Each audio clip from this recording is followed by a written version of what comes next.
Welcome to the Sherdog Radio Network live recap for UFC Fight Night 261, also known as UFC Rio, Oliveira versus Gamrot. At least it's called Oliveira versus Gamrot. There's a question whether Mateusz Gamrot actually showed up in the cage.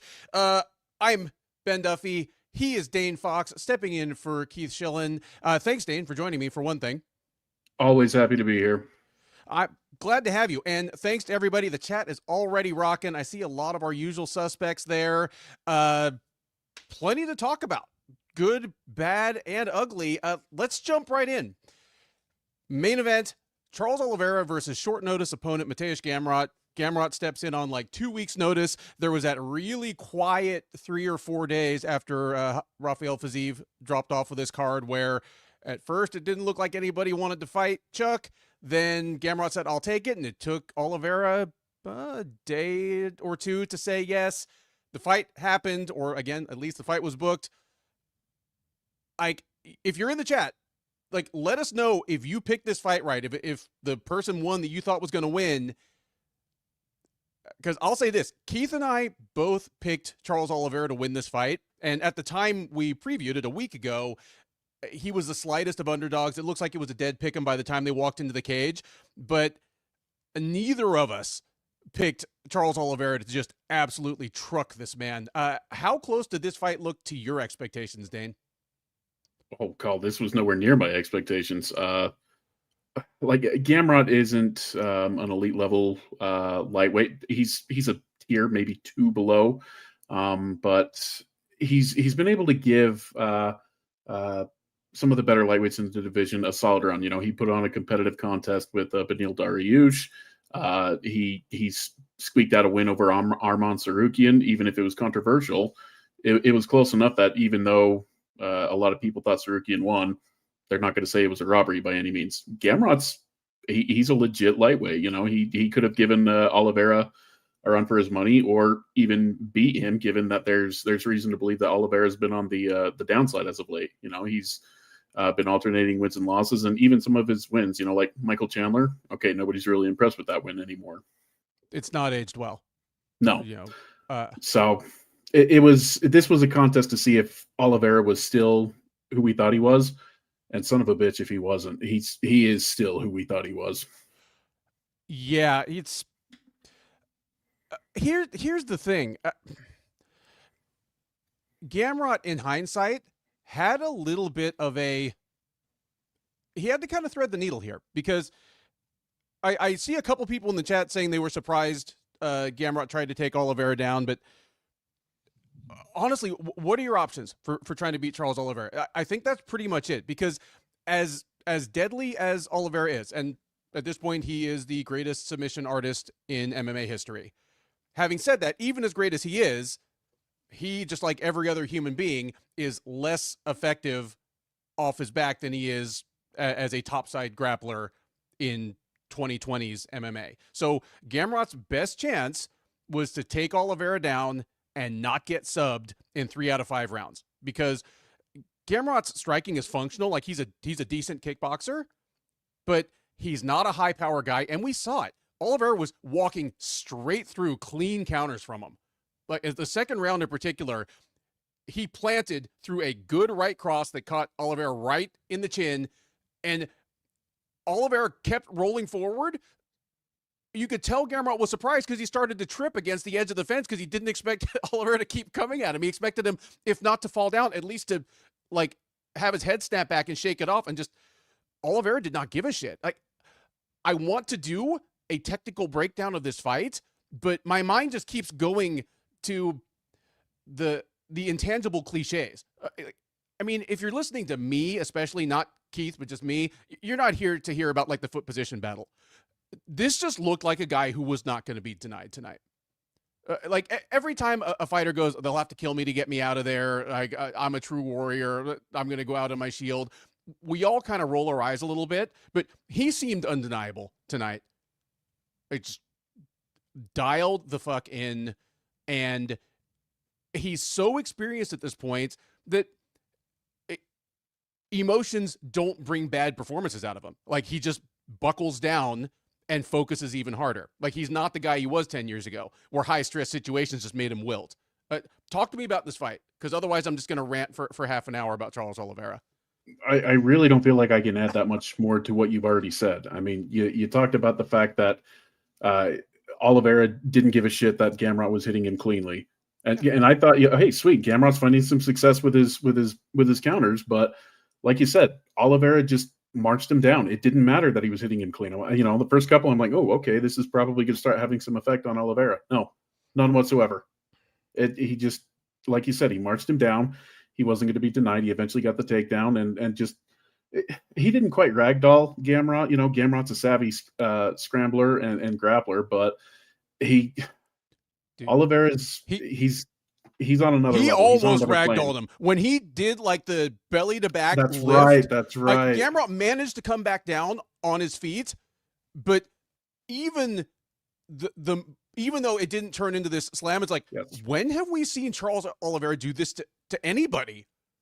Yeah. Like, it was ferocious. It was Mhm. and we knew if he won and still had both feet under him, he was going to jump into the crowd and we are going to get one of those Jose Aldo King of Rio moments. But Yes.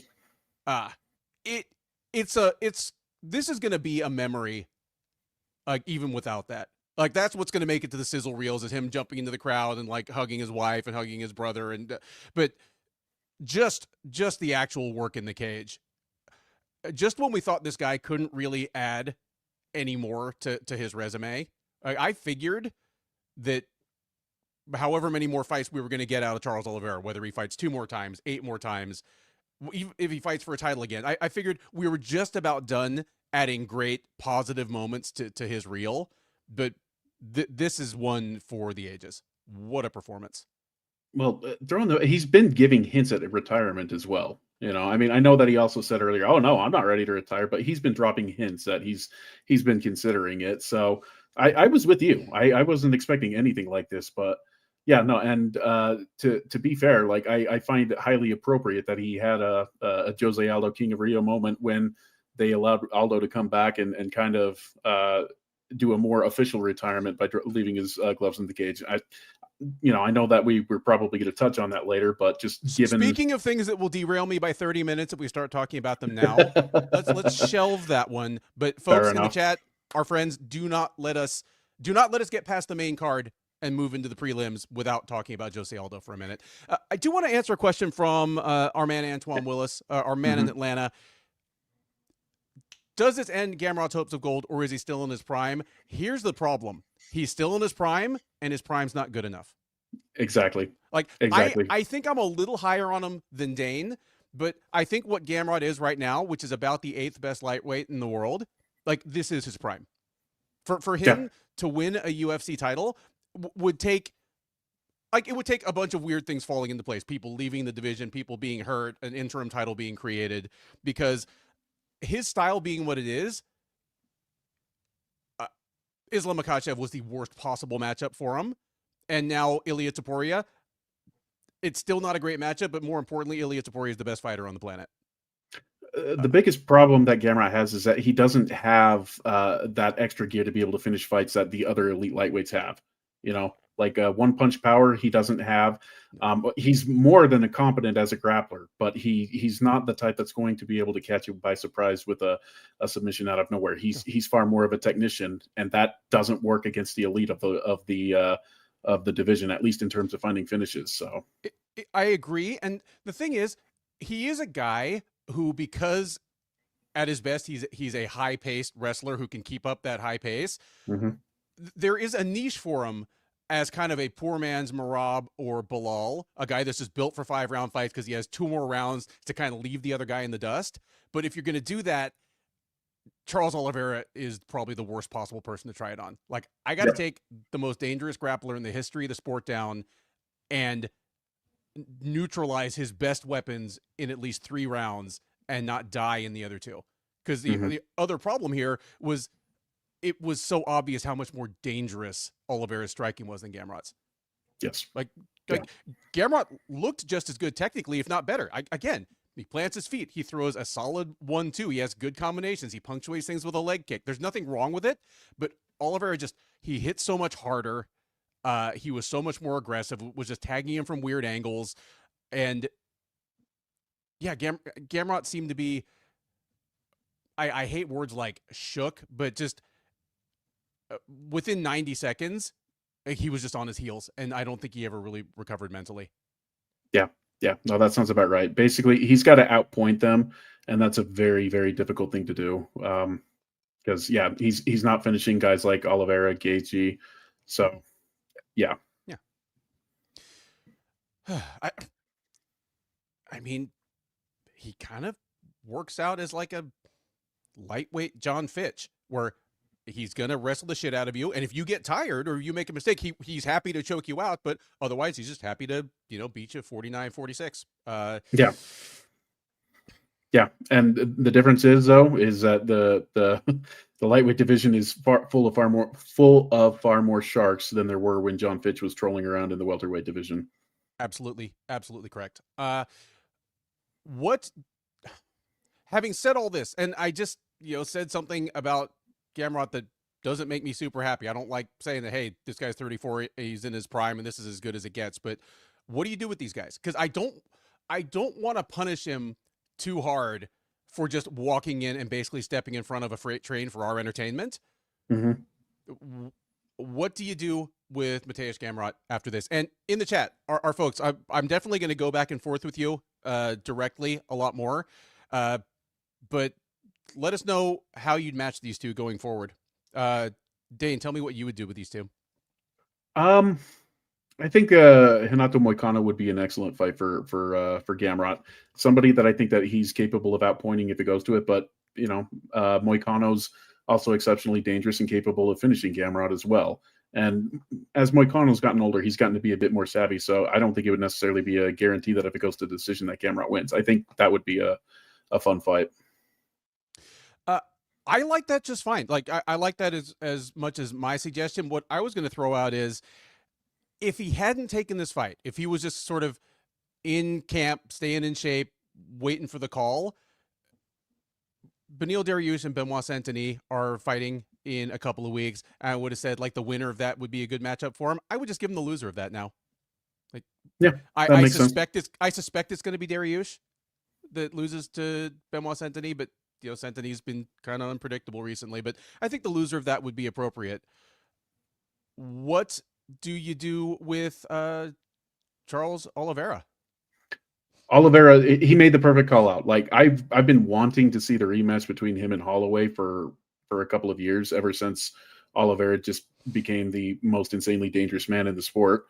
And Max is at 155 permanently. Let's make that rematch, because that first fight was one of the most disappointing fights I can recall ever seeing. When you pitting two all-time great names together, and that was what we got for the first fight. No, run it back. I want to see that again. Yeah. For those asking in the chat, about 2 weeks notice for Gamrot. So take that into consideration. Having said that, I don't know how different it would have gone. Again, just there seemed to be something about Oliveira tonight, and there's no way to know. But what I found myself thinking as I watched this fight was, how badly would Oliveira have split Fiziv's wig tonight? Like, Fiziv would have had about 15 seconds at the beginning of each round to land a spinning hook kick and knock Oliveira dead. And then beyond that, he's getting taken down and he's getting his face put on sideways, like Gamrot basically did. Just, ugh. Yeah. But yeah. Any other general thoughts on this one before we move on to the rest of this main card? There's other options that I wouldn't necessarily mind seeing Oliveira do, but Holloway is the primary one. But you could throw out the winner of Sarukian and who's he? Hooker. I know we've seen him and Sarukian do the thing, but that was a controversial fight. It was a controversial fight. He sounds like he wants it back. Yes, and Paddy Pimblett's still out there doing nothing. I believe that the UFC's tentatively planning on Gaethje and Topuria, so I don't see him fighting either one of those two. But there's options for Oliveira. So even if we don't get Holloway, I think that there's whatever he ends up doing. I have a hard time believing we won't be happy to Yeah. see whatever he does. And honestly, I'd be fine if they remade the Fiziev fight. It made sense when they made it. Like, even if I think it's probably a favorable matchup for Oliveira, even if it was probably booked so that he could beat a ranked guy in Rio. If they wanted to remake that, I don't hate that either. Again, we're about 20 minutes into the show, especially considering how disappointing some of the other fights on this main card were. Oh, yeah. I could talk about this fight for 45 minutes, but we'll never get to the fun stuff unless we get through the rest of these 11 fights. I'm going to say right off the bat, thank you, Muhammad Usman, for giving us one fewer fight to talk about. Couldn't have happened to a better matchup. Your co-main event, Davis and Figueiredo, former flyweight champ, still bantamweight hopeful, still trying to show that at age 37, or is he 38 now, he's still a factor in the title picture there, taking on Montel Jackson. Jackson walked in as a massive favorite. I picked Jackson to dust Figueiredo, and boy, howdy, was I wrong about this one. How did you see this fight going beforehand? Like, in your mind, were you expecting Jackson to win? Were you expecting Fig? I picked Jackson myself. Figgy, he hasn't looked quite the same, like he who was it that he blew his knee out against? Was it Sandhagen? Sandhagen. It was Sandhagen. Yes, it was. Okay. Yeah, and even before the injury occurred, he didn't look like the Figgy that we knew. So I was expecting Jackson to come out, be aggressive, take it right to him because, Jackson's one of the better athletes in the division himself.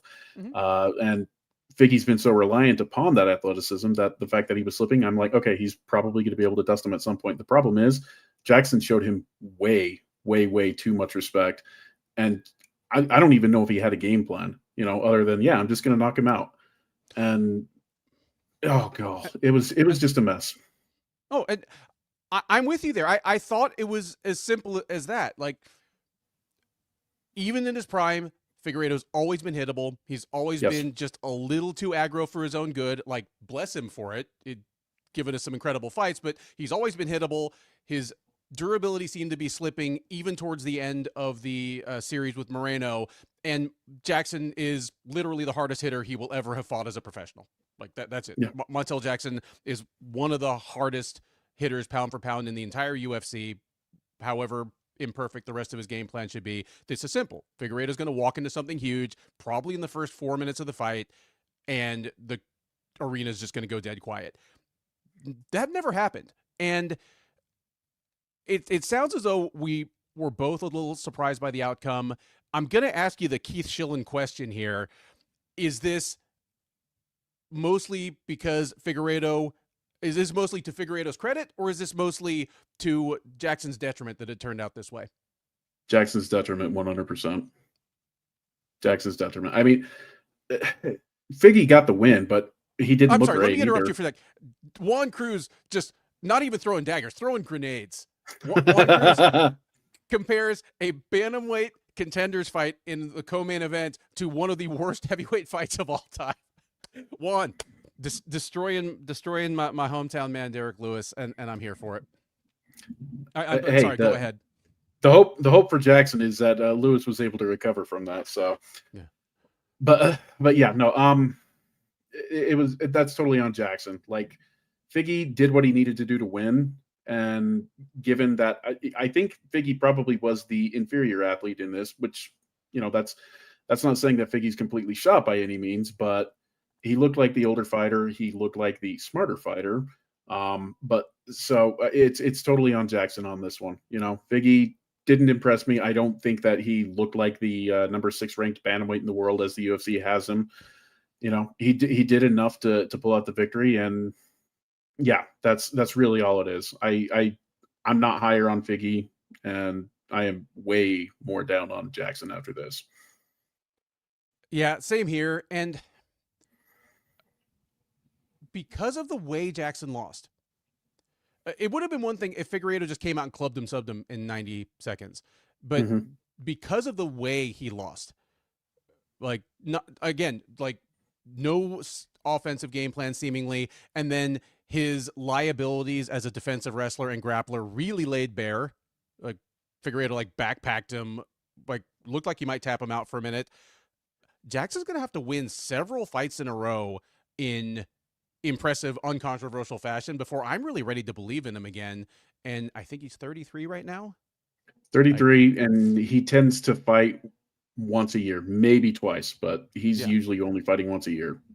So kind of the same as I at least just said about Gamrot. This might be Montel Jackson's high watermark. Would be like, man, remember that guy that just had some filthy knockouts, strung together some wins, but then when he ran into like top 10, top 8 guys, all the wheels came off real quick. Like, Jackson would have to win several fights in a row before I'm ready to move away from that perception. So Deiveson Figueiredo back in the win column. What we know about him now, he's 4-2 as a bantamweight. He has beaten 2 top 15 guys. Like he beat the Ecuadorian guy, Marlon Vera. Cheeto. He beat Montel Jackson. He lost to 2 top 5, if not top 3 guys in Sandhagen and Jan. What do you do with him next? So given that I think that Figgy's on the downslide, I'm of the opinion that, okay, you feed him to a younger name that's looking to jump into the elite. I say put him with Song Yadong. That is literally the exact same name I put down. Song Yadong. It is. Dayne Fox has spoken. I've seconded the motion. Devin Tejada is a terrible person. We all know that. Well, whatever else you may say about O'Malley, his takedown defense is much better than what Jackson showed. Like I do what I thought Jackson was going to do to Figueiredo. I still believe O'Malley would really hard. Yeah. Oh yeah. But yeah, no. Dev keeps saying that it's going to be Figgy and O'Malley, and no. O'Malley must fight Sandhagen. That is the fight to make. Yeah, but if we get out of this era without ever seeing O'Malley versus Sandhagen, I'll be a very, very sad boy. Yeah. No, and they're not going to be getting any closer to their peak than they are right now. Do it now. Any other thoughts on our co-main before we move on here? It was nice knowing you in the rankings, Jackson. You're out as far as that goes. But yeah, no, there's not a lot good to talk about, so let's not delve any further. Welcome to the chat, Bob Jimson. Always good to see you, sir. Before that, our feature fight of the night, welterweight clash between Vicente Luque and short notice opponent Joel Alvarez, who stepped in really on about the same notice as Gamrot, about 2 weeks notice, stepped in for Santiago Ponzinibbio. I lamented the impending death of Vicente Luque. I said, what a raw deal this guy is getting. The Ponzinibbio matchup was perfectly appropriate as 2 kind of aging veteran welterweight action heroes. In steps Alvarez, one of the scarier prospects in the lightweight division, who's going to be bigger than Luque despite stepping up in weight. I thought Alvarez was going to absolutely slaughter Luque, and he sort of almost did, not in the way I would have pictured.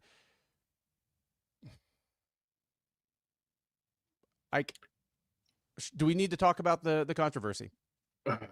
We have to, but let's try to get through this fight as quick as possible. This was one of the most depressing contests I've seen in a long time. It was extremely depressing. I feel like this fight was 3 different fights, and all 3 were terrible. Like each round was a different fight, and all of them were bad. And the third round alone felt like a half hour long. So obviously the big controversy, and what we're going to, if we're talking about this fight a week from now, what we're going to be talking about is middle of the first round, Alvarez throws his sweeping left hook, his kind of thumb and corner of his glove go right across Luque's eye. Luque goes down. He thinks he's been fouled. Referee Osiris Maya assumes Luque's been fouled. They go to the replay, and it is a legal punch, and the clock keeps ticking. Now, referees are human. It was the responsible thing to do to stop the fight. But the problem here is, as soon as that turned out to have been a legal blow, Maya should have restarted the fight. And knowing Luque, he would have been like, all right, I'm in. Because here's the thing. Maya told Luque it was a legal shot. Luque says, it was legal? Okay. They didn't restart the fight for like another full minute after that. Yeah. Like, it should have been restart right now. And if Luque had been unable or unwilling to restart, that's TKO, retirement. Exactly. Boom, fight's over.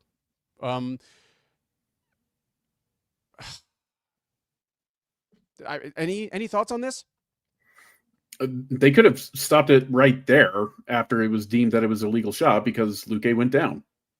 You know, he couldn't Which he continue. did, but at worst, I think he could have, like, the best way to redeem the mistake at that point would have been like, okay, it was legal, we're restarting.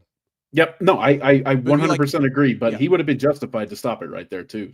It absolutely would have been justified to stop it, but if he'd stopped it off the legal blow that they thought, like, I mean, bottles and cans are going to be landing in the middle of that cage. No, I agree. I agree.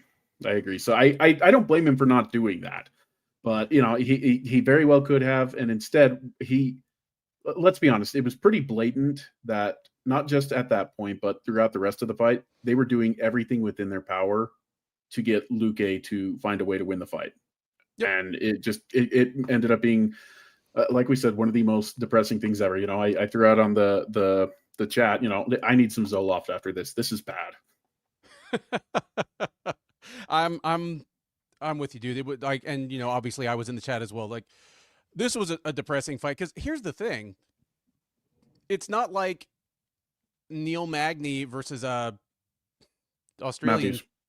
Thank you, Jake Matthews a couple weeks ago. It's not like we got to see this gritty, awesome comeback. We just got 12 more minutes of a terrible fight. The same guy still won, and the third round was something seeing Vicente Luque just turtled up and getting pelted.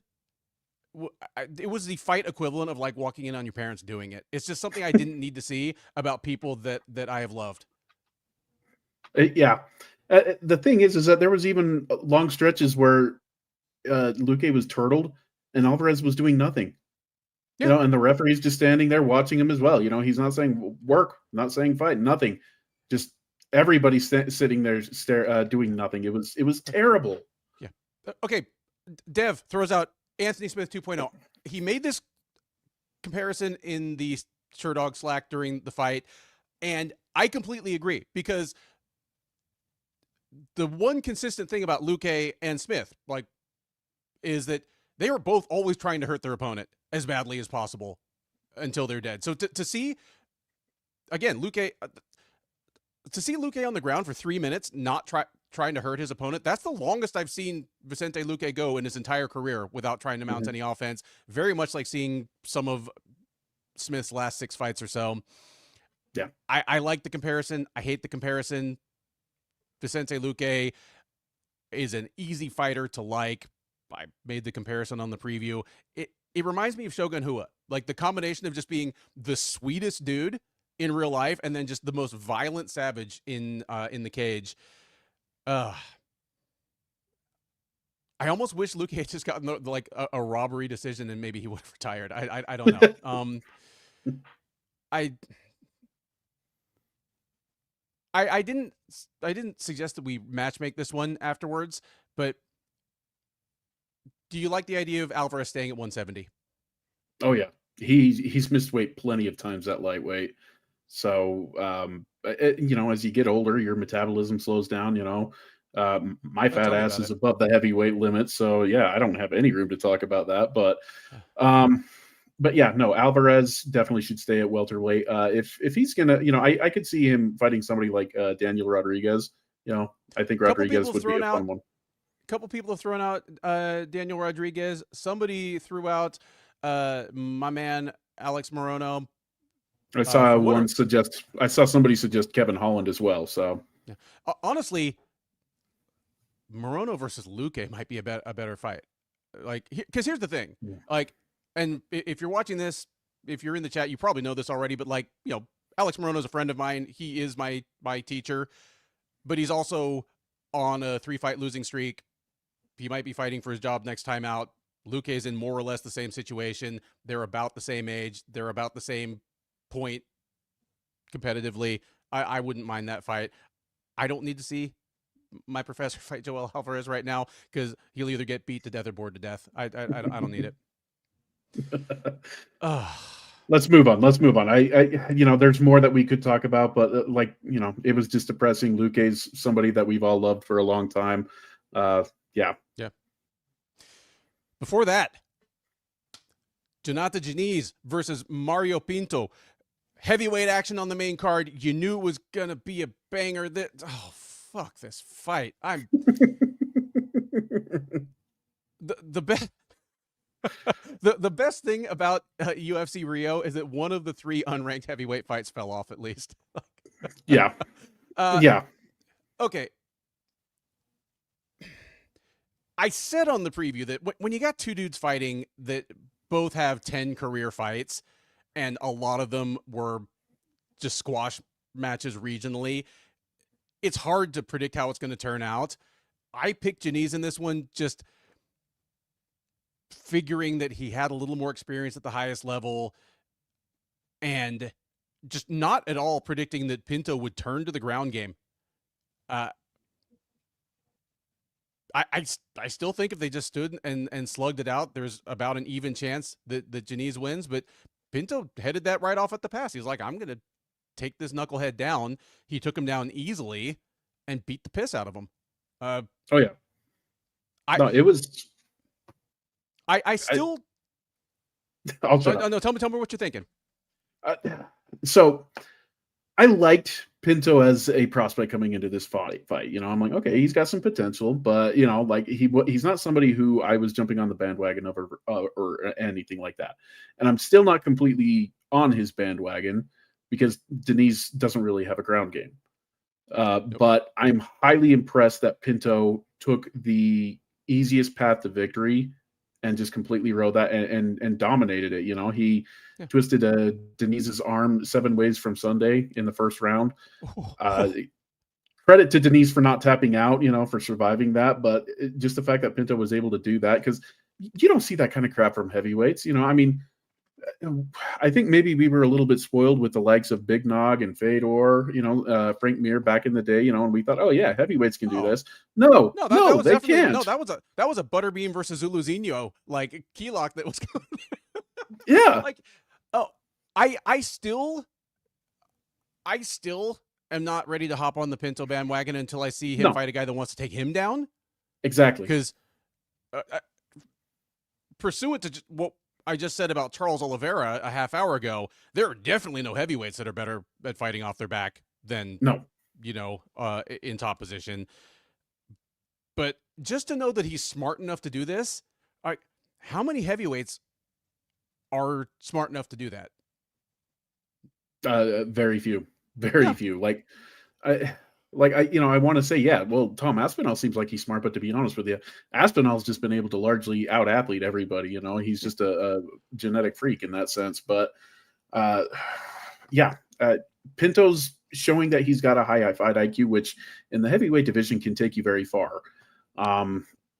Because it's not light heavyweight, but it's adjacent. So that's really all you need to know as far as that goes. But you took the words out of my mouth. I want to see what he can do against somebody who at least has an inkling of what they can do on the ground. And I know you're going to get to me with regards to who he should fight next. So that's kind of where I'm going. Yeah. One of the guys who fell off the card, Walter Walker, he knows what he's doing on the ground. I'm not saying that I guarantee it would go there because Pinto seems like he'd be smart enough to avoid that. But give him somebody who I at least think would try to and might be able to find success, because Walker seems to be the other heavyweight that is exposing his opponent's weaknesses in the manner that Pinto did with Diniz tonight.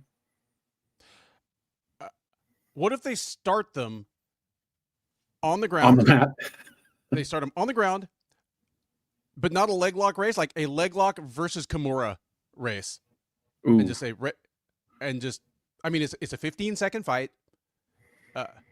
I like it. I would totally go for that. I had some ideas written down, but give me Walter Walker versus Mario Pinto. My gut says Walker slaughters him, but I don't know.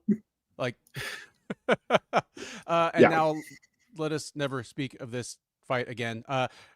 You corrected me because I messaged you, ahead of the show and said, okay, let's match make these guys, and I accidentally said Janice instead of Pinto. Yeah, my matchup for Janice is like accidentally running into one of the doors on the way out of the building. Just get out of here. I've got a name for that. I figured in Setchiku, somebody else who has a, just fantastic fight IQ. So yeah, Yeesh. Before something that, dumb's going to happen in that if that happens. So anyway, yes, something dumb is going to happen. Before that, Ricardo Ramos and Khan Offley. When your name is Khan Offley, the puns write themselves. He was awfully dependent on some fence grabs to win this fight, but if you're not cheating, you're not trying. And honestly, by this point in the card, why wouldn't fighters be bringing machetes? Like, no, you're right. They let a fighter fight that missed weight by 8 pounds. They let a fighter fight that had a hand that looked like a cartoon character bopped it with a hammer. Yeah. Like, if Offley hadn't grabbed the fence, I would have like dinged him for fight IQ. Like, why wouldn't you cheat at this point? Yeah. Brazilian Commission asleep at the wheel. Ricardo Ramos has some of the. It's not even fight. I guess it is kind of fight IQ, but sometimes when people say fight IQ, I feel like that they mean individual lapses, like individual terrible decisions. Like Ricardo Ramos has had. He's like featherweight. I think the comparison I made was Ovin St. Preux, where he just took like 2 or 3 random techniques and was like, okay, this is going to be my game. I'm just, in his case, it's like, I'm just going to do, try spinning shit in leg locks. Let's do that. Let's see how far I can get with spinning shit in leg locks. I'm glad that Offley got his, his first win in the UFC. I thought he was better than 0-2 coming into this. I think. Yeah, he was 0-2. Yeah. Yeah, Keith actually picked Offley to win. I picked Ramos to win. I said on the preview, I don't think Ramos should be a 2-1 favorite here. I'm picking him to win, assuming we get the good Ricardo Ramos.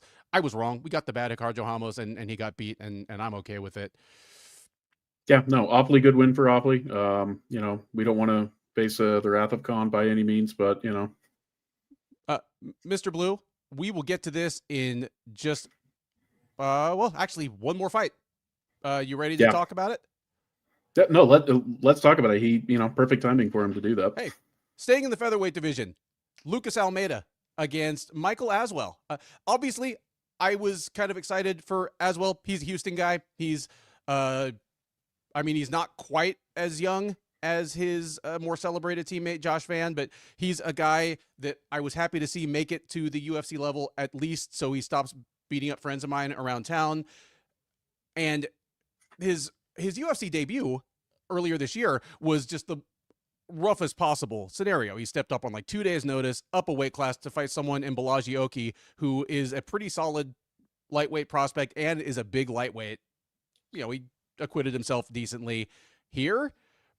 This fight should never have gone on. For those who might not be aware, Lucas Almeida stepped up, and during the official weigh-ins, you could see that his right hand was busted, like it was swollen up and red, like he had an actual broken bone, suffered within the last week. It was ridiculous. Everybody saw it. I would love to give credit. It's a pretty well-known MMA Twitter person who pointed it out, and the line went from Aswell minus 150 to Aswell minus 300 in 18 hours. And everybody saw it except for the commission. They asked Aswell in the post-fight interview. He's like, yeah, of course I saw it. And he's like, but if the doctors say he's okay to go, I guess he's okay to go. Not only did Almeida not throw any punches with that right hand, he didn't even bring it up to defend himself. Aswell was clipping him with lefts that normally even someone like Lucas Almeida is like this, as well kept decking him with lefts. Once he was a little rung up, he started hitting him with the right as well, and this thing was over in under 2 minutes. Ridiculous. I mean, you got anything to say about this? Um, the ultimate tell was going to be what happened in the fight, and it was very reminiscent of what happened with Derek Minner a couple of years ago. Uh, I, yeah, no, that was terrible.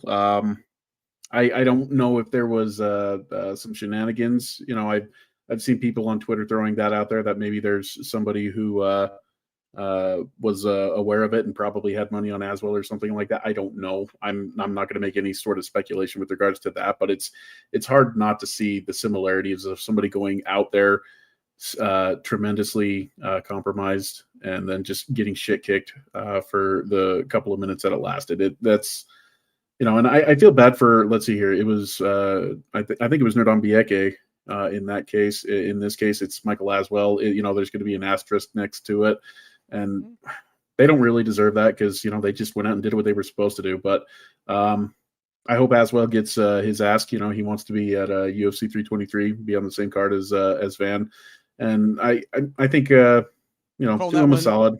UFC 323 Vantoja is my I'm going to throw this up there. John Butterfield says, why is nobody in the sport at this level interested in protecting fighters? I love the question. And for those of you who are looking at that question and just kind of shrugging me like, yo, do you even MMA a little bit? I'm going to out John Butterfield here and say he's a manager. John, like the way I met John Butterfield in the first place was I was doing a lot of work for the Sherdog Fight Finder in like Egypt and the Middle East, and he at least at the time managed quite a few fighters out there. Like, this is a manager saying, why is nobody in the sport at this level interested in protecting fighters? Like, I completely agree. Like, we seem allergic to throwing in the towel. We seem allergic to just saying, look, it is not safe for you to fight like this. Like, because here's the thing. Nothing was going to happen to Lucas Almeida's hand. What happened was to Lucas Almeida's face. Yes. Because of his hand. Yes. Like, again, he got decked with like 3 straight lefts because, again, Aswell knew exactly what he was walking into, and that was the fight. Like, yeah, it draws attention. It shines a spotlight on how kind of broken this whole thing is. Because I don't blame Almeida. If he doesn't walk, he doesn't make any money. Like, yep. What? Most, like you and I, Dane, and most of the people in this chat can't relate to, like, you get 3 paychecks a year, and if you don't show up for one of them, you don't get paid for that third of the year. Like, that's 3 months that Lucas Almeida would have worked for free. And you're thinking, well, what about his handlers? What about the people that are there to take care of him? Oh, you mean the people whose income comes from taking 15% of Lucas's check? They have a built-in incentive to push him out there. It's broken. Yeah, no, that's where the commission needs to step in because they don't have that financial incentive. And that's why they completely failed Almeida in this case, because he should not have been out there. Like, I understand the guy wants to get his money. Who doesn't want that? But for those of us that have had hardships, financial hardships, where you're scared that you're not going to be able to pay your mortgage, pay your car, whatever it is, some way, somehow, it's not the end. You make it through it. Almeida would have made this through it. He would have found some other way to make money, And the bottom line with regards to this is, nobody's died in the UFC yet, but people have died, usually the result of weight cutting or something like that. But the idea is that you don't want it to get there to the point where you tighten the reins because somebody did die. Yeah, and former MMA fighters or former UFC fighters have certainly died while doing combat sports. Like, there's that Canadian heavyweight that after he got cut by the UFC went and kept boxing. Hague. Thank you, Tim Hague. The proximate cause of his death was a boxing match that should never have been okayed because he'd been knocked out 6 times in the 9 months before that. But it adds up. I don't want to rant about this too much longer, but I threw S. Paffron's comment up there because yeah, MMA gets one towel throw every 6.5 years, and the thing that puts the lie to the whole he's a warrior, he should go out on his shield thing is one of the most memorable towel throws that like the towel didn't actually hit the ground in time is fucking Nick Diaz, you know, throwing the For his towel brother. as his brother is getting his ass kicked by Josh Thompson. Like, Yep. think of the Diaz brothers. Like, if one of them is ready to throw the towel, everyone else needs to kind of shut up and get realistic about things. Like, Nobody who I knows, never like, yeah, I nobody never who like knows, when boxing is healthier than MMA about something. yeah. But Nobody, in nobody, boxing, nobody in yeah, MMA is going to call the Diaz brothers pussies by any means. no, Nobody. not to their face. Almeida was failed by his team and the commission. There, Dev puts the nail in the segment in which we talk about that fight. Yeah. No, it sucked. But yeah, I guess there's not a hell of a lot more positive to talk about as we keep going, but shit, let's plow through. Before that, men's flyweights, Jafel Filio versus Clayton Carpenter. I had Carpenter in this one. I had him in, yeah. Carpenter was actually the slight favorite, at least at the time we previewed it. I don't know what it was by the time they walked into the cage. I felt pretty good about it for a minute. Jafel Filio he's just that guy as a grappler. Mm-hmm. Like, I knew that Carpenter would have to kind of thread a needle, like, because he'd have to spend a good amount of time probably on the ground with a really dangerous guy. I thought Carpenter was up to the task. For the most part, he was, but Filio's just got that extra gear. He is such an old school, lighter weight Brazilian ground specialist type dude. There's just a little bit of Formiga about him. There, you know, there's like I like that comparison. Like he's a little more physically robust and a little better on the feet than Formiga, but just that guy that once they're on the ground, even other good grapplers, it's like, oh, dude, how have you got his back already? Both hooks in, and he's fighting for his life. Like Filio, again, since Keith isn't here, I'll say it. He's the man. Felt Filio's the man. You waved that stolen Bible. Yeah, hotels end up missing him all the time. I bet you that they've got like box loads in the equipment room or whatever, you know, janitor's closet, and they can just go and replace them. So they'll be okay. I mean, can you get a Gideon's sponsorship where they'll just send you boxes of Bibles to your home or your gym? Like, it's like, dude, giving away free Bibles is literally all we do. Stop taking it from hotel rooms. Just give us a call. We'll send you Bibles. Exactly. I don't. Do you want to say anything more about the Filio versus Carpenter fight? I think this is the type of loss that will actually be good for Carpenter in the long run. He's still relatively on the young end, but he's also been the type of fighter that just kind of drives forward, and it cost him here.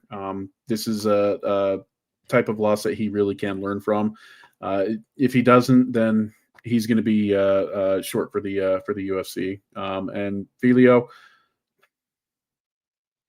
I don't want to call him a dark horse because I don't see him becoming a contender, but he's definitely better than what I thought he was when he first joined the UFC. Like I thought that he was, you took the words out of my mouth when you said Formiga. Not that I necessarily was thinking that, but that's a perfect comparison, But yes, he is a little bit more robust, maybe not quite as crafty, but he's somebody that's I think he'll flirt with jumping in and out of the UFC rankings for the next several years.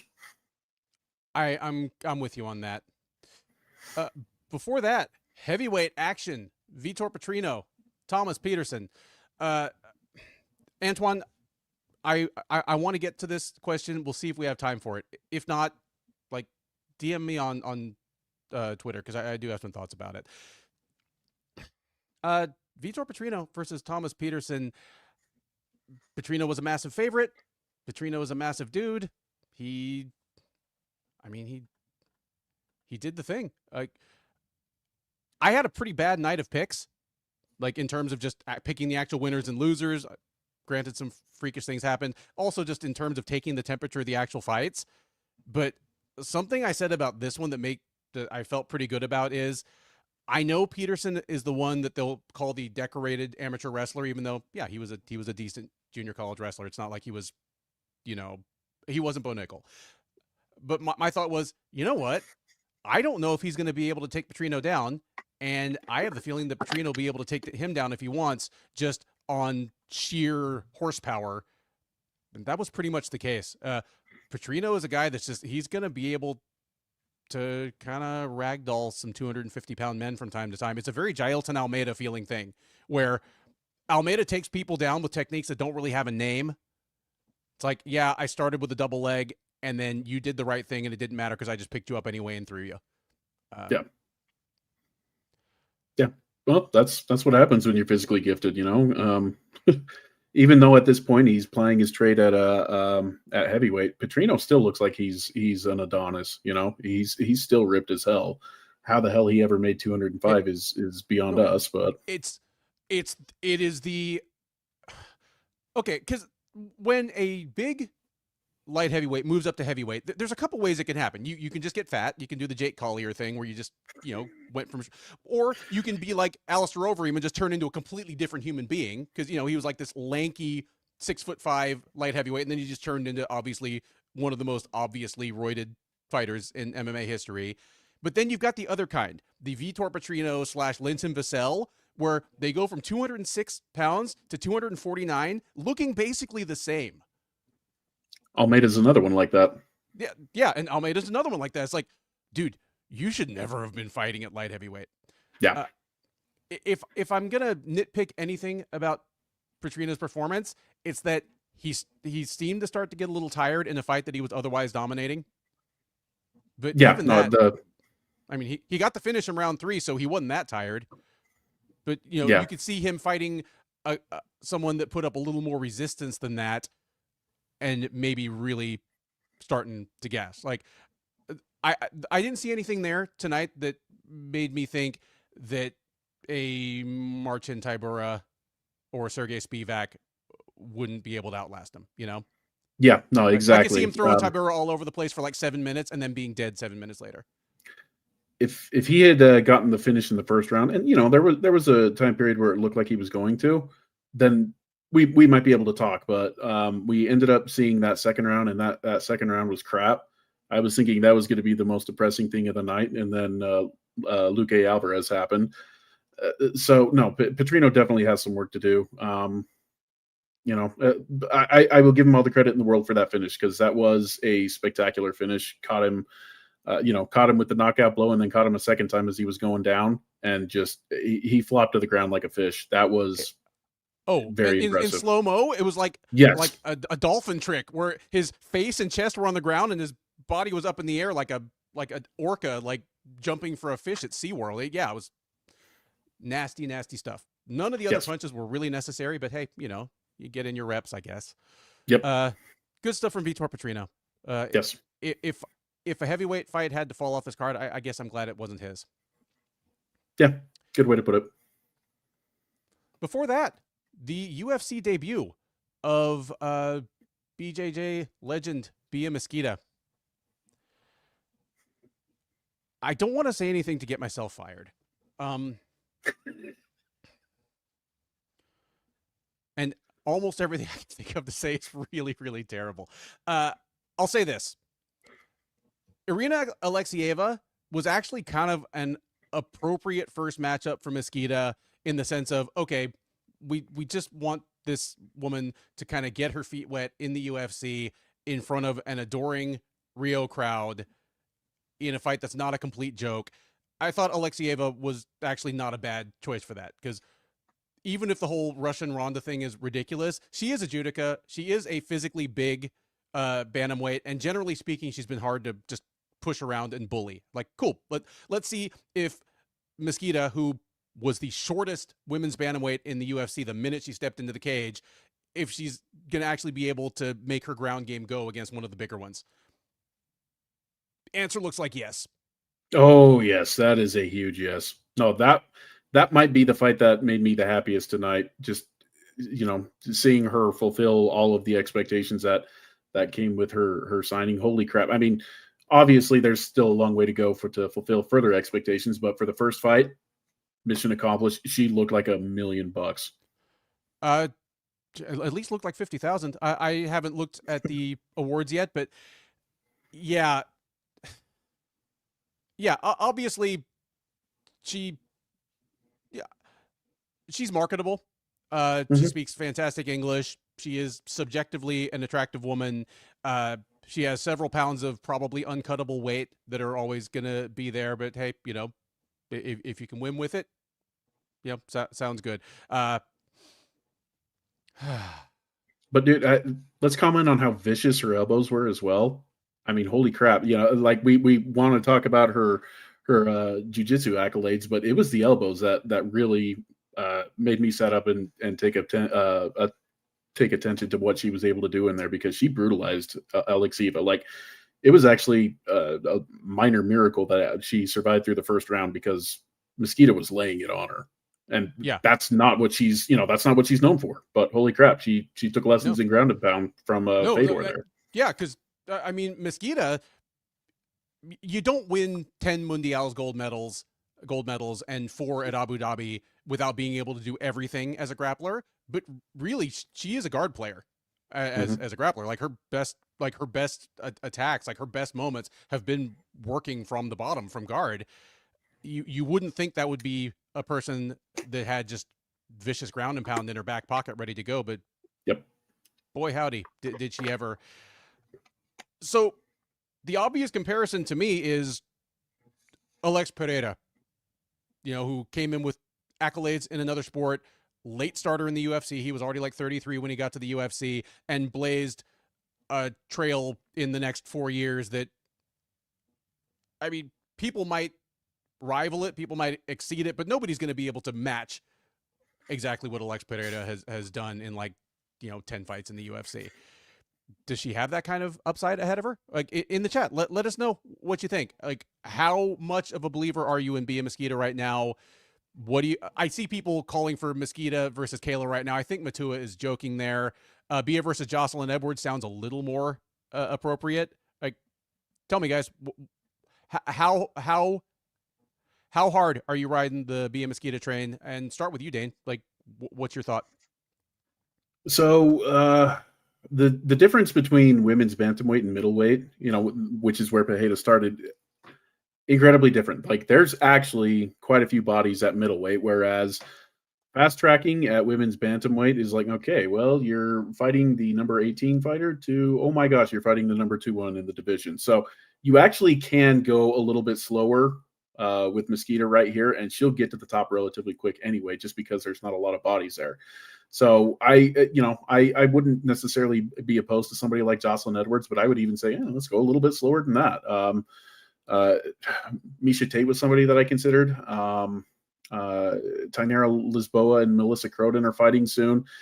More than anything, the thing that I think that the UFC did correct with Pereira was they let him get as much fight time as quick as possible.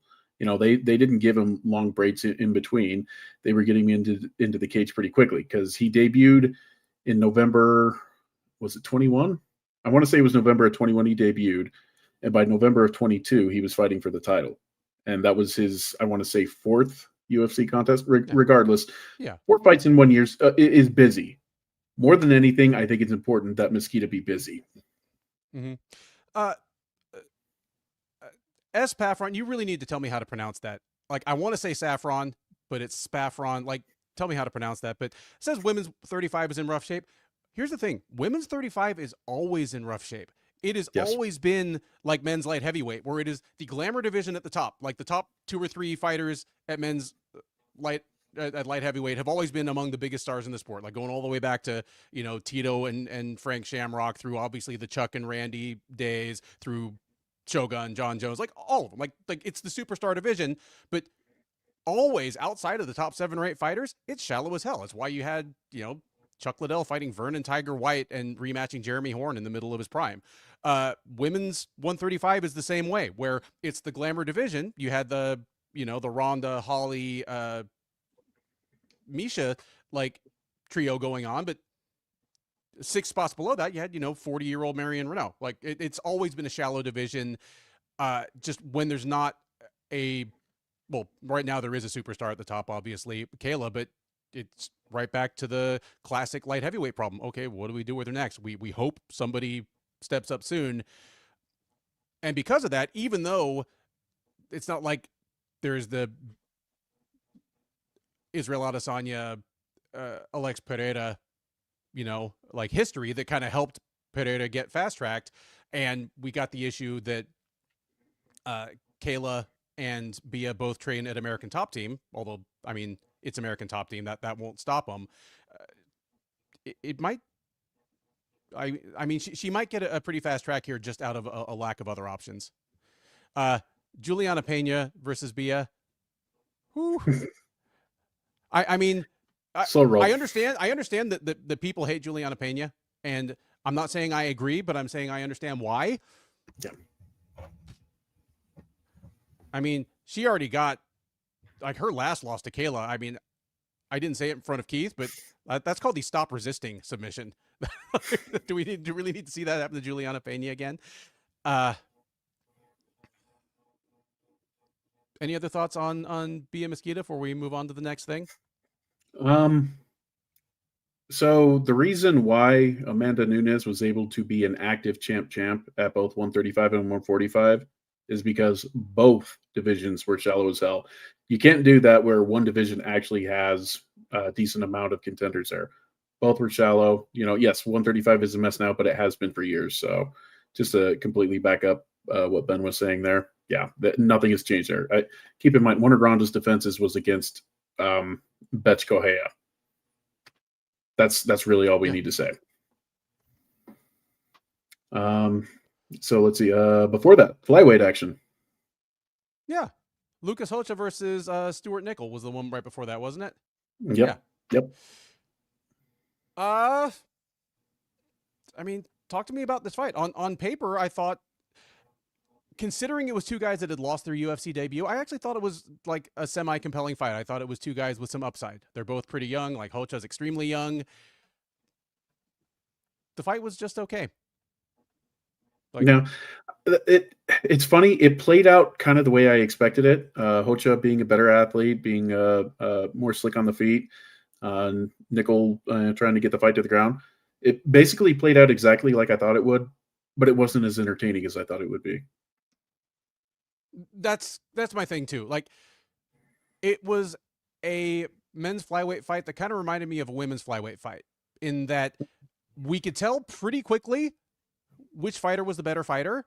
Yes. But it also seemed pretty obvious that he wasn't going to get the finish, and then neither of them made any notable adjustments between rounds. So it was just like a 1-round fight 3 times in a row to me. Mm-hmm. Like, I'm cool to see what's next for Hocha. Again, he's like 24, 25 years old. He does have some physical tools. He has some developing skills. He's already a 20-fight veteran now at age 25 because Brazil. Yeah. That's what I got. Not too much more to add. Yeah, exactly.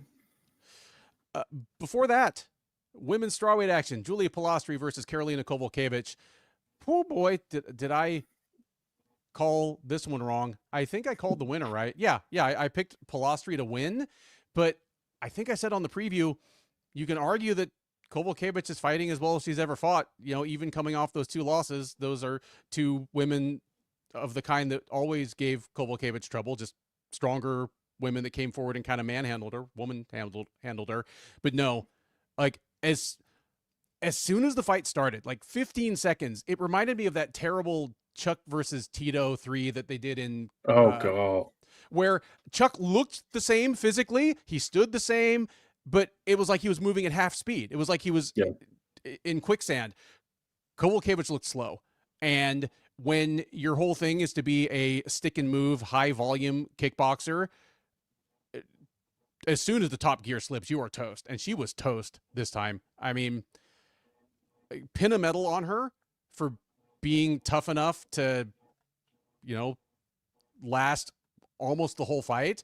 But this thing could have been mercy stopped anytime after about 4 minutes. Like, just, Put Karolina Kowalkiewicz in that category with like Alan Jouban and Michelle Gomez Waterson, of like really good looking fighters who fight like they don't give a fuck about their face. Yeah, yeah. No, still, yeah, I know that it blows everybody's mind that Kowalkiewicz beat Rose at that time, but keep in mind, Rose is probably one of the most inconsistent fighters this sport has ever seen. So Inconsistent and improved. Like true, like true. She she's was always still been very young. inconsistent, but even bad Rose would have wrecked Carolina even like a year later, I think. But yeah, Karolina Agreed. Kowalkiewicz, I don't know if she'll retire. I mean, I think she turns 40 in a week or two. Something like that. Something Yeah. like that. Got nothing left to prove. Like the last 3 years of her career have already been more than we expected from her. I thought she was going to retire after that like 5-fight losing streak where she looked so bad. Yeah, no, I feel like she had a nice little redemption arc. She was able Yeah. to win 4 in a row after that, and at this point, okay, you've won 3 in a row, and those losses haven't been as depressing as it was during that 5-fight losing streak. But this Call one it was depressing. Getting no, blistered I by agree. a frankly mediocre strawweight, it's like, ugh. I agree, but there were some of those losses where she was crying immediately afterwards, and that didn't happen here, thank goodness. No. Obviously, I'm of the opinion that Carolina would be best to call it, and as I hope she does, if she, best of wishes to her. Yeah. The opener, men's catchweight action. Luan Lacerda versus Simon Oliveira. This one makes me laugh because as somebody who is fully fluent in Spanish and halting at Portuguese, when I see Lacerda, I just think of a female pig, yet it was Oliveira that had one of the worst weight misses in UFC history, at least taken as a like percentage of the target weight that you missed by. Because really, what's worse? Oliveira missing a bantamweight fight by 8 pounds, or what's his name? Jacked light heavyweight guy from Keith's neck of the woods that missed the light heavyweight limit by 12. Like, I think William Knight. Yeah, William Knight. Like, what's worse, William Knight weighing in at 217 for a light heavyweight fight, or Simon Oliveira weighing in at 144 for a bantamweight fight? Yeah, Percentage wise, yeah. Fight. Yep, percentage wise, definitely. Yeah, only in Brazil. Mm-hmm. Can I rant for a sec? Please. It should not be up to the promotion whether a fight goes on when somebody misses weight this badly. And it definitely shouldn't be up to the other fighter. This needs to be spelled out in the contract. Like, you are agreeing to meet at 136 pounds. If a fighter misses weight by a pound, it's 10% to the other fighter. You miss weight by 2 pounds, 20%, 3 pounds, 30%, more than 3 pounds, the fight's off. It's not up to the other fighter. Like, they get their show money. But, because otherwise, everybody in the equation has a built-in incentive for an unfair and in some ways unsafe fight to take place. Like say you're Luan Lacerda. You show up, you can stand on your principles and possibly lose your win money, or you can take a fight with a guy that outweighs you by 8 pounds. If you're the promotion, like if you're the UFC, your choice is to have a fight or have no fight. What do you think they're going to choose? Like, it needs to be clear and it needs to be spelled out, because here's the thing. This would only have happened in Brazil. It's the same as Mackenzie Dern missing the strawweight limit by 7 pounds, and Amanda Bobby Cooper just literally coming out and saying, I felt as though I had no choice but to take this fight. Like, if she had refused to fight Mackenzie Dern in Brazil, like, she might have gotten away with it then, but they totally would have cut her the next time she lost a fight. Like, they would have found a way to retaliate against her for it. Because she's not even a Stephen Thompson in terms of clout. And Stephen Thompson got all kinds of shit for, like, refusing to fight a heavy opponent. It's super broken. Like, it shouldn't depend on where you're fighting. Here's the thing. Oliveira knew this fight would probably go forward. You know what I mean? If this fight took place in Vegas, he probably would at least have tried. He probably would at least have gone back to the tub or the sauna and cut another 4 or 5 pounds. Yeah, no, and beyond that, I know that this contest was put together on relatively late notice. Get your managers in there and say, look, we can both take the fight, but can we do it at 145? Something Yeah. along those Yeah. lines. And if you can't, okay, the fight's off. Yeah.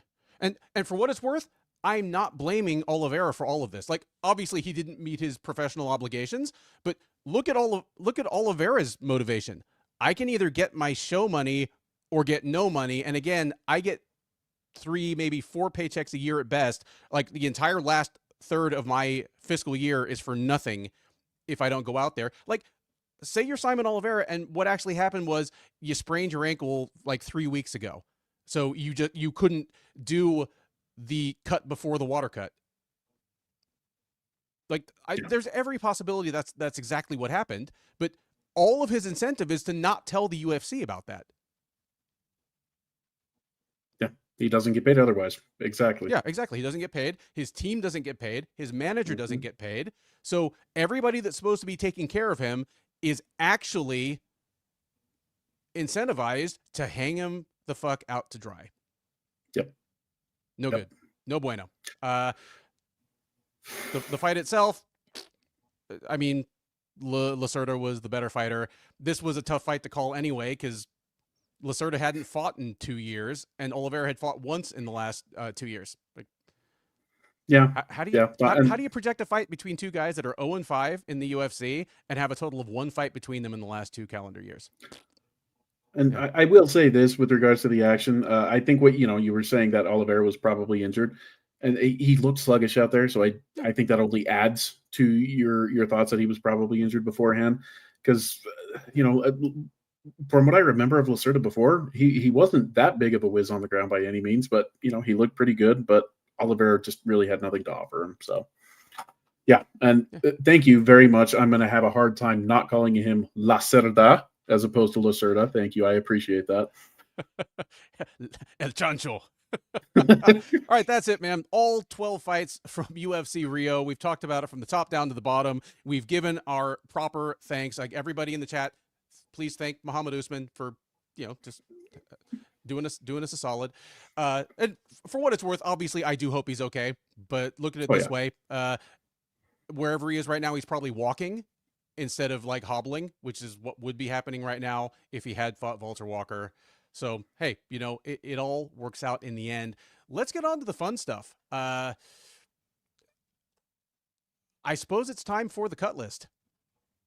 I would like to do the cut list. Yes. We needs to do the cut list. I imagine if you're in the chat right now, you know what this is.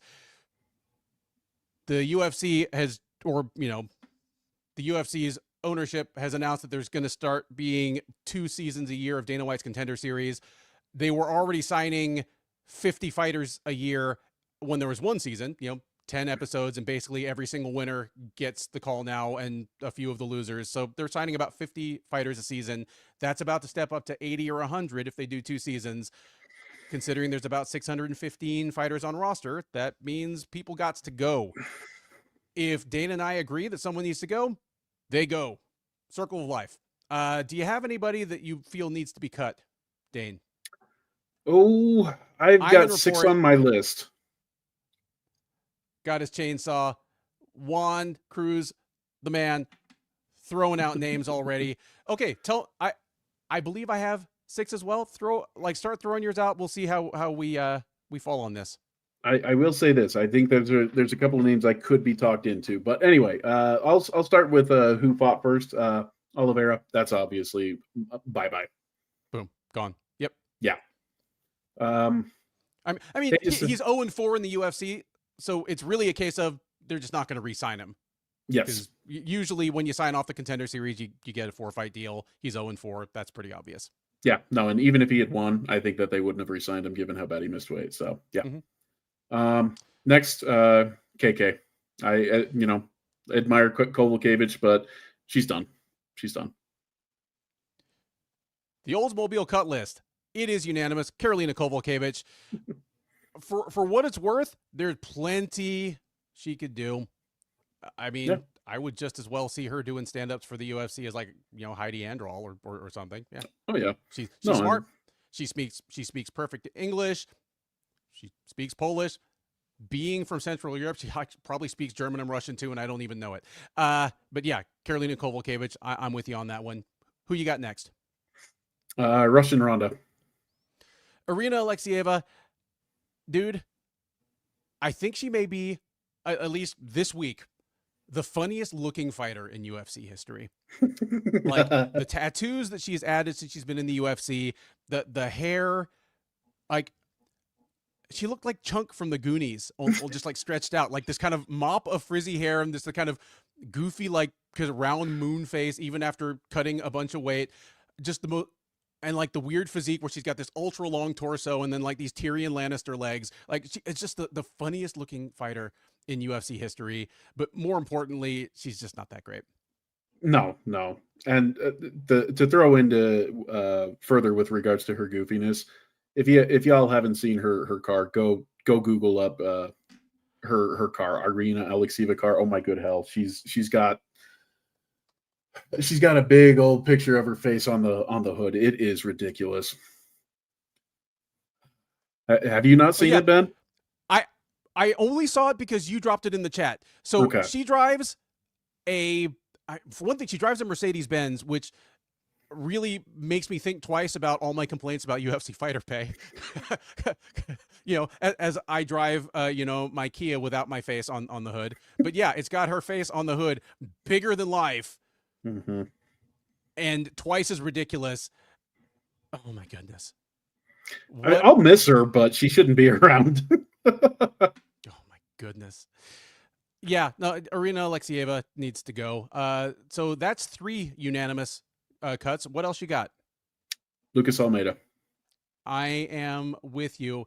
And even the hand thing aside, even if he'd shown up in decent health and just lost a straight up fight, like he'd be 2-4 in the UFC, and he joined after losing on the Contender Series. Like, this is the last thing I'll say about the Contender Series, but even as far back as season 5, that's when he fought. If you lose on the Contender Series and you get signed by the UFC anyway, what is the Contender Series for? Like, you've already demonstrated that you're not UFC level. Like, what else do you need? Yeah. No, I mean, I'll be the first to say that there's exceptions to the rule, like that bantamweight contest this past week. That was just nuts. But that was not the type of fight that Almeida lost. Yeah, that was not the type of fight that he lost. No. But yeah, like I say, even if he just came out and fought a regular fight and lost, like he just looks terrible. Like he looked physically terrible this time. Like he's like wasting away. He's like losing muscle mass. It's not good. I want to see that moped. I didn't think mopeds had a hood, and it must be a pretty small picture of Dayne. Like I've never been in the same room with Dayne, but he doesn't strike me as a guy that can easily be like, you couldn't capture the spirit and the essence of him on like the front of a moped. Like I'd need to see it. He's snowplow material. Look at that beard. Yeah, no kidding. My fat ass would break your moped if I sat on it. Hey, and if there's having lived in Utah for 12 or 13 years at least, always room for another snowplow. Absolutely. Very much so. Right. So that's 1, 2, 3, 4 unanimous cuts. What else you got, man?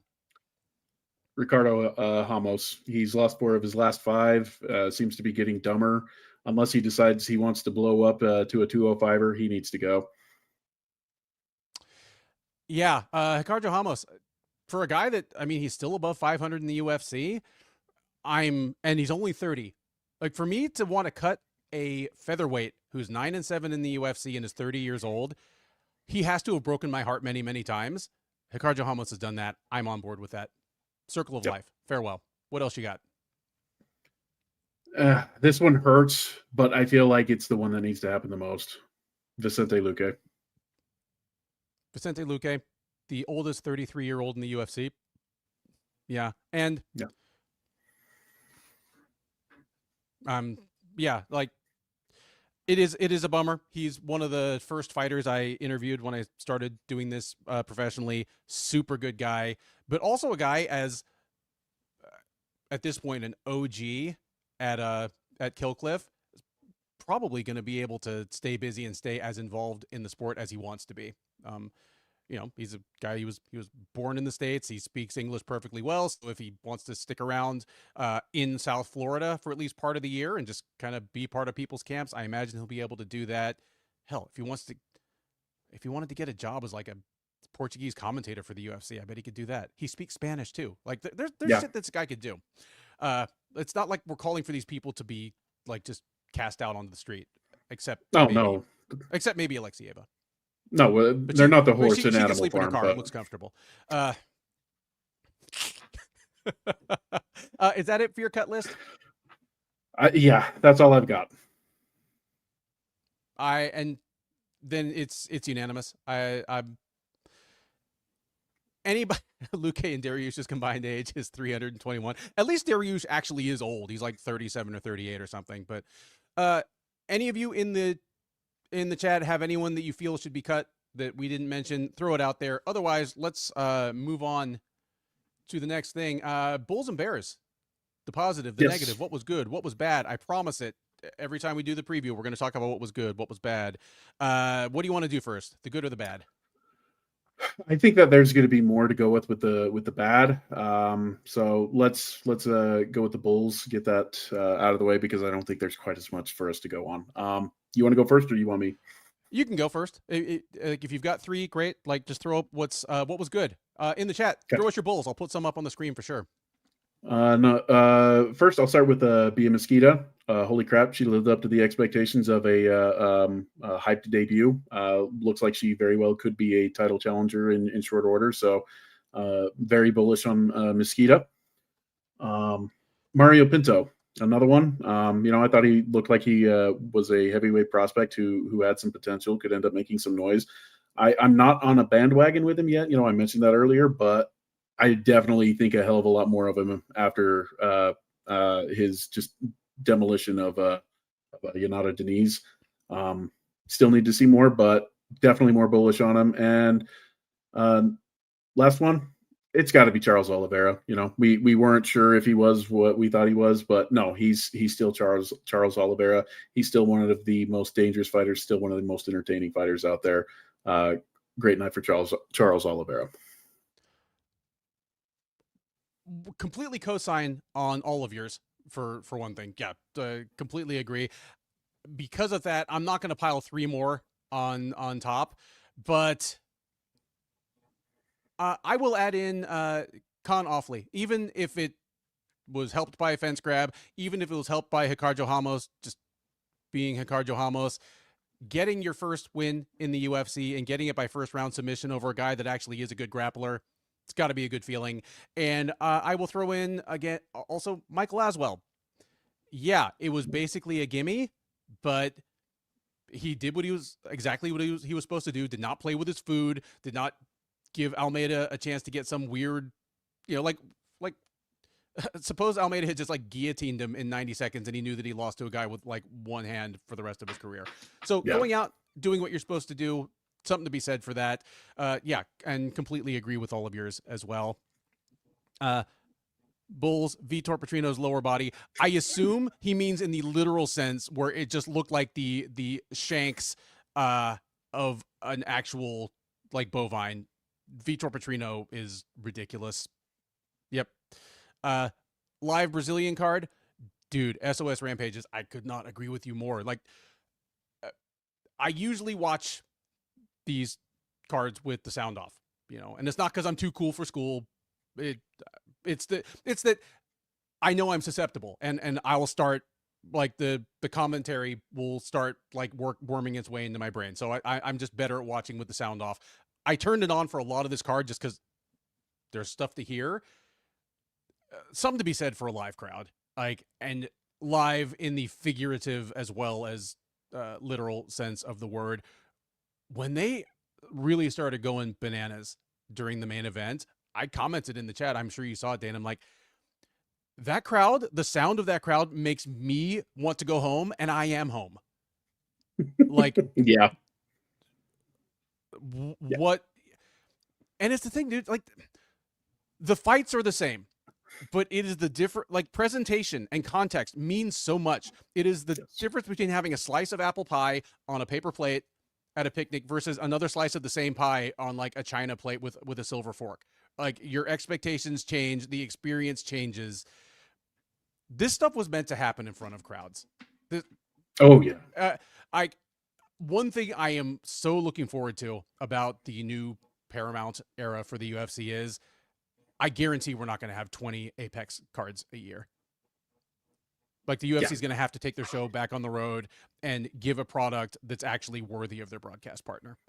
Like, but whatever you may hear from Hunter Campbell or, you know, anyone that works for the UFC, this split is happening because ESPN wasn't happy with the UFC and the product they were getting, not vice versa.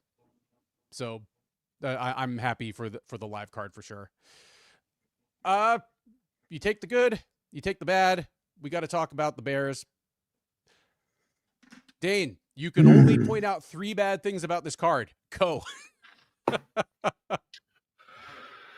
Okay.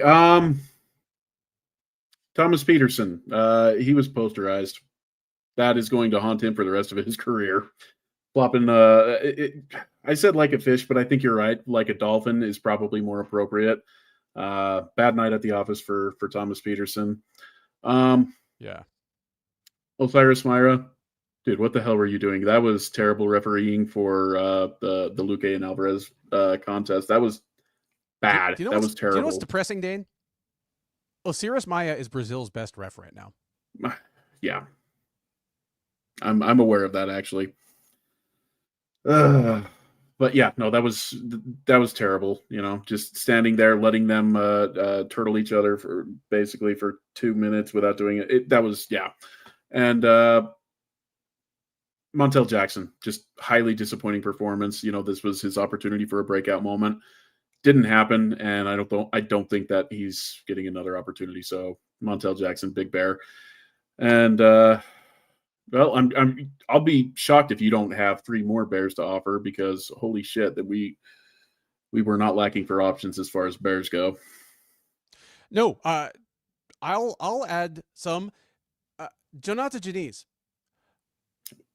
a word that I tend to try to avoid in talking about fights is exposed, because 1, it's overused, 2, it just feels disrespectful. But he was exposed tonight in just the most literal technical sense. It's like, oh, we did not know that you have no takedown defense and really not much of an idea what to do once you are down. It's not Rebellis Despain level defensive grappling, but it's Greg Hardy level. Like, he had the ground game of a turtle where you just put it on its back and, you know, fuck it, fight's over.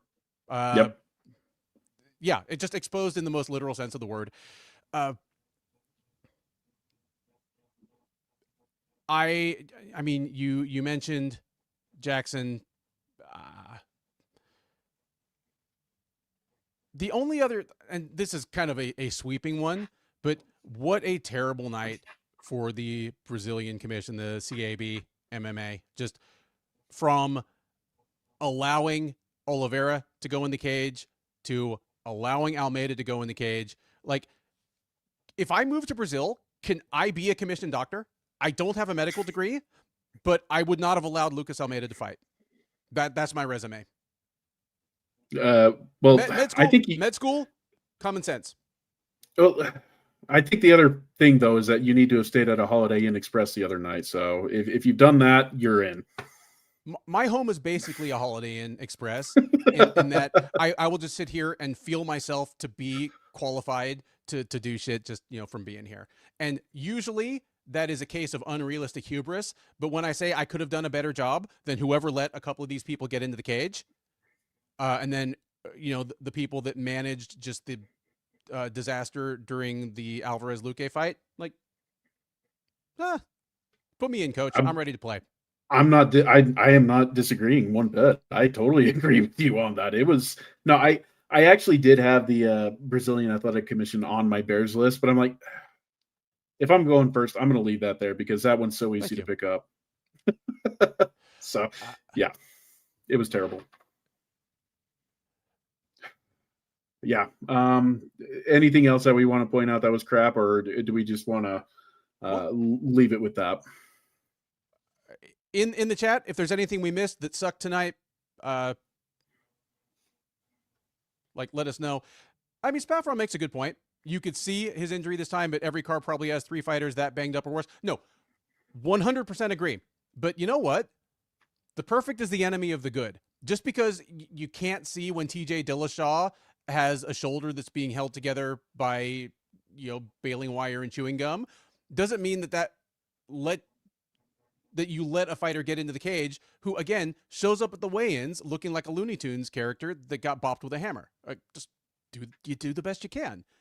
Like, it's unprofessional and irresponsible just on a basic medical professional level, like let alone professional fighting.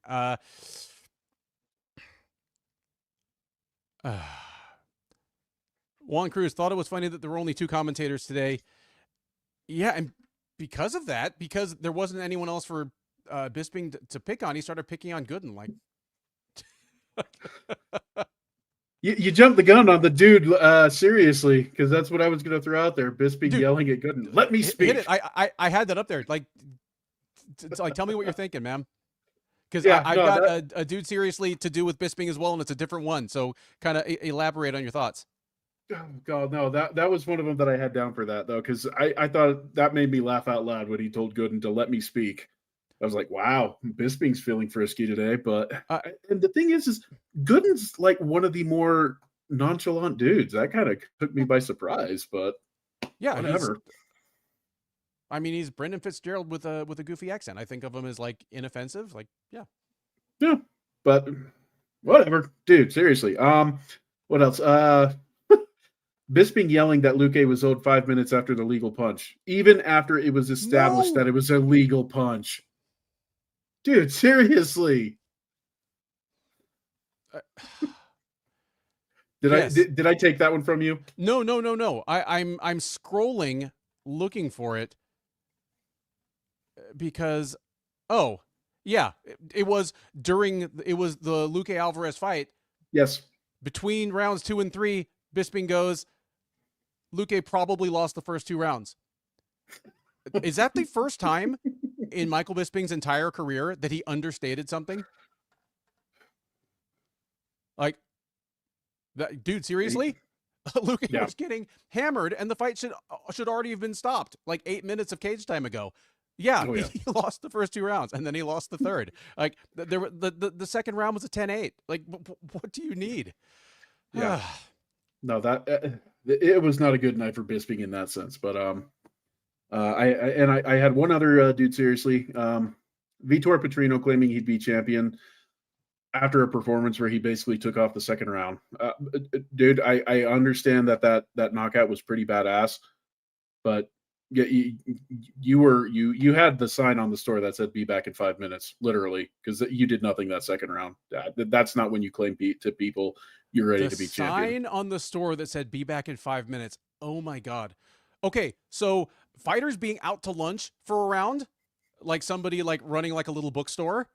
Yeah. They got nobody to cover the register. That is now in my lexicon. Thank you, Dayne Fox. You have measurably improved my life as somebody that talks about this shit for a living. That's amazing.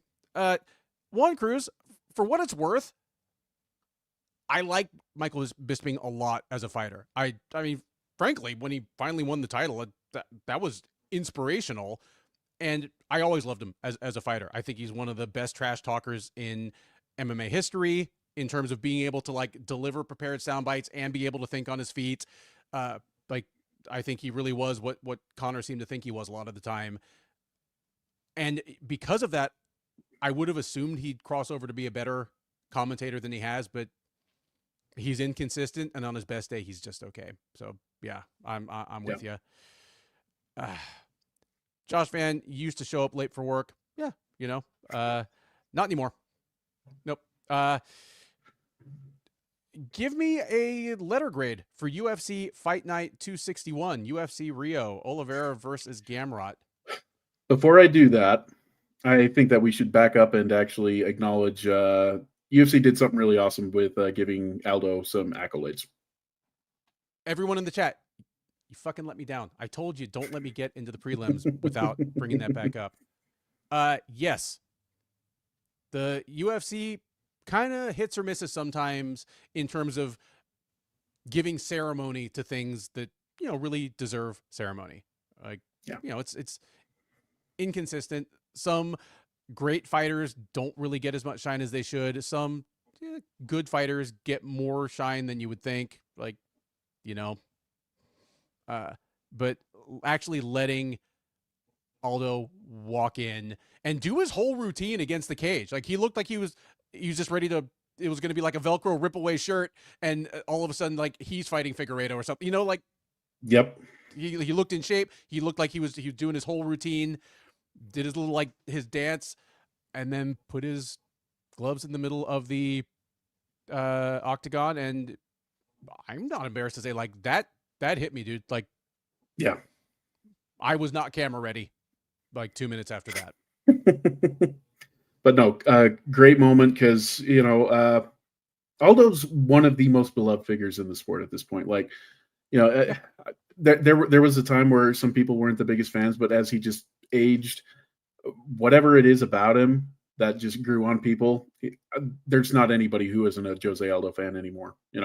Aldo's just one of those old G's that you can't help but love. So, very happy to see that he got to do that in Rio. He's been known as the king of Rio forever, as opposed to having his final moment be a controversial loss in Canada. This was far more appropriate, and you could tell that it meant the world to Aldo. So good on the UFC for that. Absolutely. Could not possibly agree more. It was a good moment. Hopefully he leaves it there and leaves it that way. We don't see him, like, fighting Jake Paul in December. Please, no. Please, well, I'm 100%. You know what? I would have said, oh man, he's way too small, but now Jake Paul's fighting Tank Davis, who boxes at about the same weight Jose Aldo ended his career at. So yeah, it's coming. Charles Oliveira that we saw tonight was the first fighter in UFC history to clear $1 million in bonuses. Aldo can make that much for going and dancing with Jake Paul 6 months from now. We didn't do bonuses either. We didn't do bonuses. For what it's worth, there was no fight of the night. There were 4 performances of the night. Charles Oliveira, Vitor Petrino, Bia Mesquita, Julia Pilastri. Yeah. I think that's probably right. You might have been able to throw something out to Offley or Pinto, but no, I think those are probably more appropriate. Yeah, I'm with it. And neither of the guys that beat, Bad Hand Almeida or Fat Boy Oliveira, like, got an extra bonus, but like their win bonus is their bonus, I guess. Yeah, no kidding. All right, letter grade. Letter grade for the card. We got a bunch thrown out here. Like, I'll put some of these up. Juan Cruz gives it a C. Iman Report gives it a D. Juan Cruz splits the difference. Spaffron, desperate not to give a card an F, gives it a D minus. Like, Spaffron is that really nice teacher that has, like, some dumb knucklehead from the football team in his science class and just, like, gives him a passing grade so that, like, he's kept it eligible for, for the game. C for Charles. So we get a Sesame Street style grade here. C is for Charles. SOS Rampages. In the spirit of our man Keith Schillen, living in the moment. Because here's the thing. Before the main event started, this thing was as close to an F as I would have given a card this year. Like, multiple fights that shouldn't even have happened. Controversy, which always kind of sours me. It doesn't everybody, but and just a couple of really lousy fights. And a really lousy fight that ends in a spectacular finish right at the end is almost more frustrating than the one that's just lousy like the whole time. Yeah. Matua, man, if I ever end up homeless, I want to be on the street corner near SOS Rampages and Matua because they're some charitable motherfuckers. So yeah, if you ever see Someone that looks like me, only with Dayne's beard, like shaking a battered styrofoam cup in your direction. Hook me up. I'm giving this card giving it a D plus. Like it, because here's the thing. 3 months from now, the next time I think about this card, because I'm going back to it to tape study when one of these people fights again, the only thing I'll remember about this card is the main event, the Jose Aldo moment, and a couple of the finish highlights. I won't remember how the Luque fight felt 45 minutes long and just made me feel worse about everything in the world. So yeah, I'm giving it a D plus. Like it was a bad card redeemed by a really memorable main event. Like not even a D good main plus is event, just a actually, memorable main event. Like yeah, yeah. And D plus is actually exactly what I was thinking as well. You know, I mean, there were a couple of decent moments that saved it from being a complete failure. You know, this wasn't UFC 33 where everything just sucked, but there were definitely some things that the UFC could have prevented from going through that would have helped save this card. I think D plus is about right, but I am to a curious though. B minus because we got to see Joanna in a snakeskin print dress. All I'll say is that it took all of my self control not to put boobs on the Bulls list. It was a good night for boob sightings. That's one way to put it. Yeah. And as far as people out in the chat, does Spaffron know Mellow Yellow? Are they mad at each other? You know, that P, Don't know. it makes the difference, you know, because I'm just mad about Saffron. He's just mad about me. I don't know, dude. I think that might be. I'm thinking there might be a Pierre Delecto type moment there. Just saying. What Keith always calls the hardest question of the night, the listener of the night. I would say it's like asking me who my favorite kid is, but that's not true because I have a favorite kid. So, so do I, but I've only got one, so I can get away with saying that. Yeah. Well, I have more than one, but I only have two that are probably watching this show, and I'm not telling them which of them is my favorite, so I'm safe too. They just know that it's one of them that's watching it. So, yep. I'll go with Mr. C, the informal spectator. Made me laugh a couple of times. Put the image of my ugly mug on a Vespa into my mind. So, credit to him on that. Yeah.